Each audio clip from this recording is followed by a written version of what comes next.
Kali ini aku lagi nggak nonton film action sih, cari nuansa baru saat dengan menonton film horror komedi.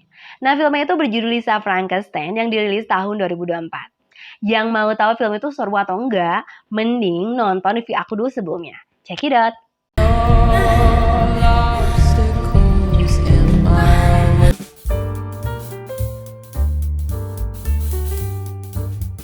Lisa Frankenstein adalah film baru yang disutradari oleh Zelda Williams dengan skenario Diablo Cody yang dibintangi oleh artis dan juga aktor seperti Catherine Newton, Cole Sprouse, Liza Soberano, Henry Eikenberry, Joe Crace, dan juga Carol Gugino. Plot terjadi tahun 1989 yang menceritakan sosok Lisa yang hidupnya itu kesepian setelah kematian ibunya yang mati karena dibunuh oleh laki-laki berkapah. Akhirnya ayah Lisa menikah lagi dengan seorang wanita yang bernama Janet. Dari pernikahan tersebut, ternyata nih, Lisa memiliki saudara tiri yang ceria dan juga populer yang bernama Tevi. Lisa memiliki kebiasaan yang aneh sih, yaitu selalu menghabiskan waktu di pemakaman Bachelor Grove setempat. Pada suatu waktu, Lisa menghadiri sebuah pesta bersama saudara tirinya Tevi.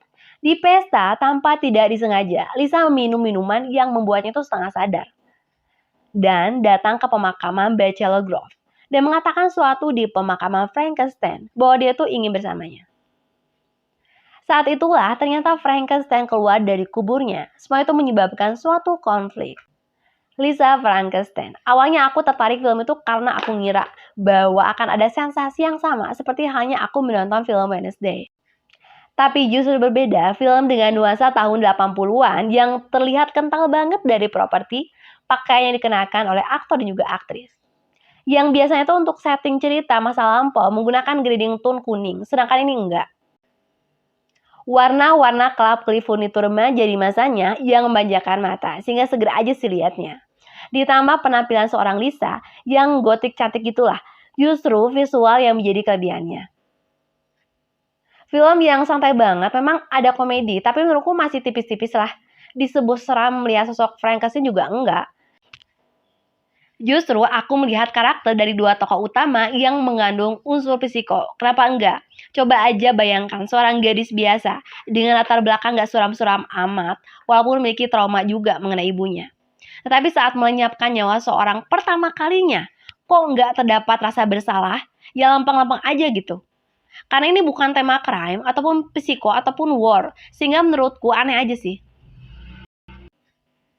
Dan Frankenstein yang dirasa sih bukan layaknya seorang laki-laki yang normal sih. Ya wajar aja sih dia tuh kan setengah hantu gitu ya. Walaupun ada tema pembunuhan, tapi semua itu dikemas dengan santai banget, jadi nggak serem sih. Mungkin tertutupi sama tampilan visual yang warna-warni. Tapi jika dilihat dari keseluruhan alur cerita, masih sederhana dengan sentuhan plot twist yang dikit banyak. Sebenarnya ada plot hole yang bikin bertanya-tanya. Jika memang Frankenstein itu lahir kembali ke dunia dengan sembarang petir hijau yang terdapat jiwanya, lalu bagaimana dengan Lisa itu sendiri? Bisa tonton di ending filmnya. Ada sebagian yang berpendapat di Rotten Tomatoes bahwa film itu bisa dibilang klasik kultus, yang juga sebagai sajian romans remaja dengan sensasi horor komedi. Lisa Swallow yang dibawakan oleh Catherine Newton yang merupakan tokoh sentral di mana memang perannya udah dominan, bagus sih, apalagi aku suka banget dengan penampilan gotiknya itu. Hanya aja memang kayaknya sutradara Zelda Williams tuh membentuk karakter seorang Lisa itu yang kesepian, bisa dibilang tidak memiliki teman dan juga agak psiko. Sebenarnya di sini nggak ada karakter Valen yang terlihat jelas. Justru dari kacamataku, Valennya itu adalah Lisanya itu sendiri.